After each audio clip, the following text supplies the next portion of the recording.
जिन साथियों एक और नए वीडियो में आप सबका स्वागत करता हूं। दोस्तों, झारखंड में नौकरी हो जाने के बाद भी नौकरी को कंफर्म मानना बहुत गलत होता है, क्योंकि कब कौन सा कैंडिडेट किस मुद्दे को लेकर किस वैकेंसी पर केस कर दे ये कहा नहीं जा सकता है, क्योंकि बहुत सारी त्रुटियां होती है। हमारी जब वैकेंसियाँ निकलती है और उसके बाद जब प्रोसेस चलता है ज्वाइनिंग तक, तो उन सभी चीज़ों में कुछ ना कुछ गड़बड़ियाँ होती हैं, जिसको लेकर जो है छात्र केस करते हैं और बाद में वो जीत जाते हैं और फिर जो नियुक्तियाँ होती है उन नियुक्तियों को रद्द कर दिया जाता है। दोस्तों, ऐसा ही एक केस आया है लैब असिस्टेंट का, जो 2019 में ये वैकेंसी निकलती है और 2020 में जो है इसका ज्वाइनिंग कर दिया जाता है रिम्स में, और फिर 2023 में आके दोस्तों इस नियुक्ति को हाईकोर्ट रद्द कर देती है।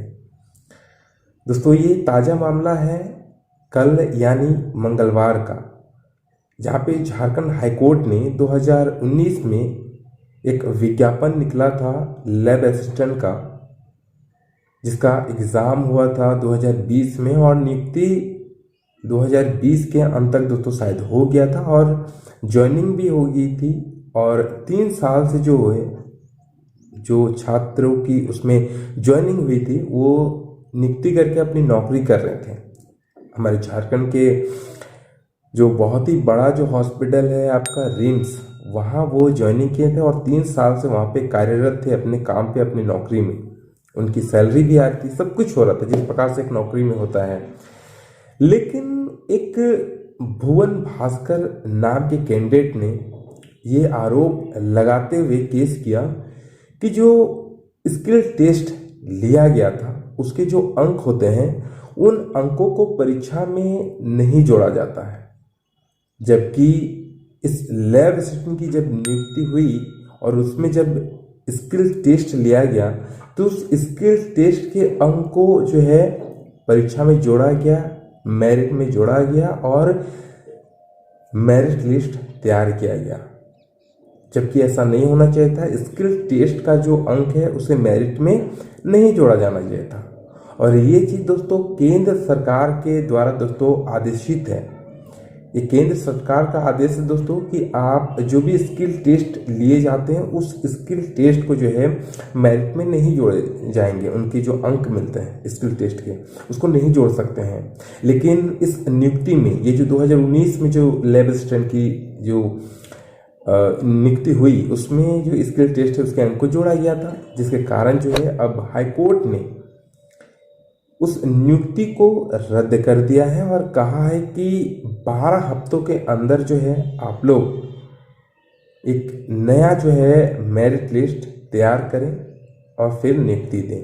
अब बताइए एक चीज़ कि आप 3 साल से नौकरी कर रहे हो और ऐसे में अचानक से यह आदेश आता है कि अब जो है आपकी नौकरी नहीं रही और आपकी नियुक्ति को रद्द कर दिया गया। कैसा फील होगा, घर वालों को कैसा लगेगा? मतलब एक सोचने वाली बात है कि इस प्रकार के जो चीज़ें हैं वो हमारे झारखंड में ही अक्सर क्यों देखने को मिलते हैं।